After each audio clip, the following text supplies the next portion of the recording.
Nếu bạn từng xem một video thử thách ăn cay, rất có thể bạn đã thấy cảnh một anh chàng người Mexico cười tỉnh bơ khi người bên cạnh nước mắt nước mũi giàn giụa và anh ta ăn rất nhiều ớt. Và nếu bạn từng ăn đồ ăn Mexico đúng chuẩn, bạn sẽ nhận ra một điều rất lạ. Ở Mexico, hình như cái gì cũng cay thì phải. Ở nhiều nước người ta hỏi bạn có ăn cay được không, còn ở Mexico, câu hỏi ấy gần như không tồn tại bởi vì cái gì người ta cũng cho ớt.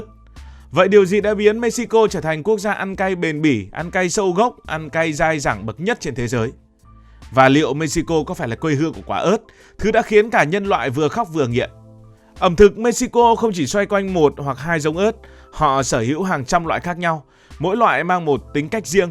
Có loại cay bùng nổ, có loại cay âm ỉ, có loại gần như không cay nhưng thơm sâu và ngọt hậu. Vậy Mexico có phải là quê hương của ớt hay không mà họ ăn lắm ớt thế? Câu trả lời là có, và điều này không còn là tranh cãi. Các nghiên cứu khảo cổ học đã chỉ ra rằng cây ớt được con người thuần hóa sớm nhất tại khu vực Trung Mỹ, với vùng trung tâm chính là vùng đất Mexico ngày nay. Những hạt ớt cổ được tìm thấy có niên đại từ 6 đến 7.000 năm trước, tức là rất lâu trước khi ớt xuất hiện ở châu Á hay châu Âu. Điều này có nghĩa là khi phần lớn thế giới còn chưa biết đến vị cay là gì, thì người Mexico cổ đại đã trồng ớt, lai tạo ớt và đưa ớt vào mọi mặt của đời sống. Với họ, ớt đứng ngang hàng với ngô, đậu và bí, những cây trồng tạo ra nền văn minh Trung Mỹ. Nói cách khác, ớt không đi vào ẩm thực Mexico sau này, mà nó sinh ra cùng với ẩm thực Mexico ngay từ đầu. Trước khi người châu Âu đặt chân đến tân thế giới, vùng đất Mexico đã là trung tâm của những nền văn minh rực rỡ bậc nhất châu Mỹ, trong đó tiêu biểu nhất là của người Aztec. Với người Aztec, ớt không đơn thuần là một loại gia vị. Trong suy nghĩ của họ, ớt tồn tại ở nhiều tầng nghĩa, vừa ăn được, vừa là thuốc, vừa là biểu tượng của sức mạnh, vừa để giáo dục, thậm chí là một phần của đời sống tinh thần và nghi lễ.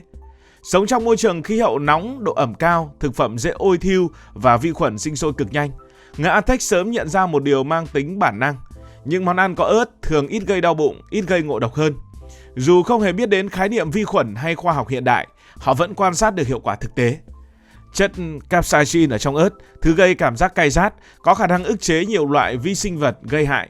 Nhờ đó ớt trở thành một dạng chất bảo quản tự nhiên, giúp họ ăn thức ăn an toàn hơn trong điều kiện thiếu muối, thiếu phương tiện làm lạnh và thiếu kỹ thuật bảo quản.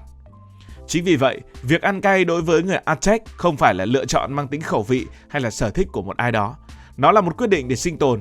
Ăn cay đồng nghĩa với giảm rủi ro bệnh tật, giảm nguy cơ chết vì thực phẩm hỏng, một mối đe dọa rất thật trong xã hội ngày xưa. Theo thời gian, thói quen ấy không chỉ tồn tại mà còn được củng cố, trở thành một triết lý. Cơ thể quen với cay nóng là cơ thể khỏe mạnh, dẻo dai và thích nghi tốt hơn với thiên nhiên khắc nghiệt. Ngay cả cách người Aztec nuôi dạy trẻ con cũng phản ánh tư duy ấy. Trong các ghi chép cổ, ớt xuất hiện như một thứ để mà giáo dục. Những hình phạt liên quan đến ớt, ví dụ bắt trẻ hít khói ớt khi phạm lỗi, không nhằm tra tấn theo nghĩa tàn bạo như cách người hiện đại thường nghĩ. Với người Aztec, đó là cách rèn luyện khả năng chịu đựng, kiểm soát bản thân và làm quen với cảm giác khó chịu ngay từ sớm. Một đứa trẻ không gục ngã trước vị cay, theo quan niệm ngày xưa, sẽ không dễ gục ngã trước đói khát, bệnh tật hay chiến tranh. Ớt vì thế không chỉ bước vào gian bếp của người ta, mà bước vào cả xã hội của người Aztec. Nó gắn với sức mạnh thể chất, với tinh thần kỷ luật và khả năng tồn tại trong một thế giới đầy bất trắc. Ăn cay không phải để thử thách bản thân nhất thời, mà để chuẩn bị cho một cuộc đời đầy thử thách. Và chính từ nền tảng sinh tồn đó, văn hóa ăn cay của Mexico không chỉ tồn tại mà bám rễ và kéo dài hàng nghìn năm cho đến tận ngày nay. Cũng phải nói rõ một điều, trước đó thì gần như cả thế giới con người không biết đến ớt. Phần lớn trong lịch sử loài người, thế giới không biết ớt là gì, ngoại trừ những người sống ở châu Mỹ. Châu Á không có ớt, châu Âu không có ớt, châu Phi cũng không có ớt. Vị cay mà người xưa quen thuộc đến từ tiêu, gừng hay các loại gia vị khác. Ớt, thứ cay rát với chúng ta ngày hôm nay, thực chất là một món mới và hành trình của nó ra thế giới bắt đầu từ một biến cố lịch sử rất cụ thể. Mọi thứ chỉ thay đổi khi Christopher Columbus vượt Đại Tây Dương vào cuối thế kỷ 15. Ông không đi tìm ớt, ông tìm con đường sang châu Á để buôn gia vị, đặc biệt là hồ tiêu, thứ được gọi là vàng đen thời Trung Cổ ở châu Âu. Khi đặt chân đến tân thế giới, ông bắt gặp một loại quả nhỏ, cay rát, được người bản địa sử dụng rộng rãi. Mùi vị cay khiến ông liên tưởng đến tiêu và ông gọi nó là pepper, dù thực chất nó không hề liên quan gì đến cây tiêu châu Á. Chính sự nhầm lẫn này đã khiến ớt mang tên pepper trong nhiều ngôn ngữ châu Âu cho đến tận ngày nay.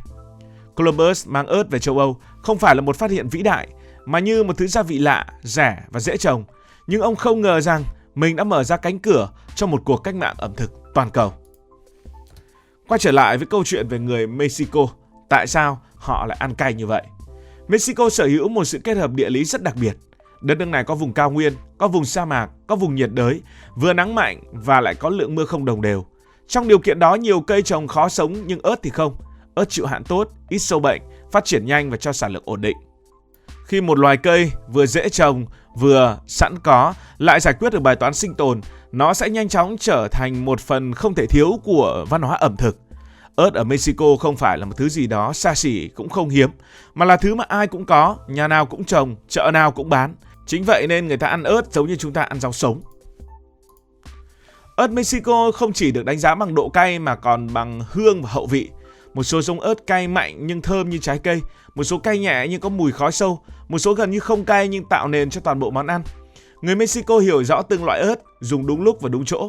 Vì thế cay trong ẩm thực Mexico không phải là sự hành xác, nó có mở đầu, có cao trào và kết thúc y như kể chuyện. Người ăn không chỉ cảm nhận nóng rát mà còn cảm nhận được mùi, độ ngọt, độ sâu và sự cân bằng. Đó là lý do vì sao nhiều người ăn đồ Mexico thấy cay nhưng vẫn muốn ăn tiếp, chứ không phải cay để rồi bỏ dở. Sau đây là một số sự thật thú vị liên quan đến ớt và người Mexico ăn ớt vẫn ngon. Các nghiên cứu khảo cổ cho thấy ớt được con người thuần hóa sớm ở khu vực Mexico và Trung Mỹ. Từ khoảng 6.000 đến 7.000 năm trước, ớt bản địa được công nhận, chưa kể hàng trăm biến thể ở địa phương. Nói cách khác, thế giới ăn cay hôm nay là nhờ Mexico trồng trước vài nghìn năm. Về kỷ lục, theo các thống kê nông nghiệp, dinh dưỡng, mức tiêu thụ ớt bình quân của người Mexico dao động từ khoảng 8 đến 10 cân mỗi người một năm, tính cả ớt tươi, ớt khô và chế biến. Con số này cao hơn nhiều quốc gia nổi tiếng ăn cay ở châu Á như là Trung Quốc. Điều đáng nói là ớt không chỉ tập trung trong một vài món ăn mà xuất hiện gần như trong mọi bữa ăn hàng ngày. Bạn có biết đâu là giống ớt cay nhất hành tinh? Ớt habanero, biểu tượng của ẩm thực Mexico, có độ cay từ 100.000 cho đến 350.000 đơn vị cay, gấp khoảng 50 đến 70 lần ớt hiểm phổ biến ở Đông Nam Á. Điều thú vị là người Mexico không xem đây là ớt siêu cay để thử thách, mà dùng nó rất bình thường trong nước sốt và món truyền thống. Như vậy, chúng ta có thể kết luận rằng Mexico ăn cay nhất thế giới không phải vì gan dạ mà vì lịch sử. Nếu phải gói gọn toàn bộ câu chuyện thì có thể nói như thế này. Mexico ăn cay nhất thế giới không phải vì họ thích thử thách bản thân mà họ sinh ra từ cay. Đất trồng của họ đã cay rồi, ớt họ đã cay lắm rồi. Ớt đã ở đó trước họ, nuôi sống tổ tiên họ, đi cùng họ qua hàng nghìn năm lịch sử rồi theo chân họ lan ra khắp thế giới. Với người Mexico, cay không phải là thứ để chứng minh, cay là nhà, cay là ký ức và cay là bản sắc. Cảm ơn vì đã quan tâm theo dõi câu chuyện này. Nếu cảm thấy thú vị, bạn có thể nhấn nút đăng ký kênh, bật chuông thông báo và chia sẻ. Còn bây giờ thì xin được nói lời chào, tạm biệt. Bạn có ăn được cay hay không? Hãy để lại ý kiến của bạn dưới phần bình luận.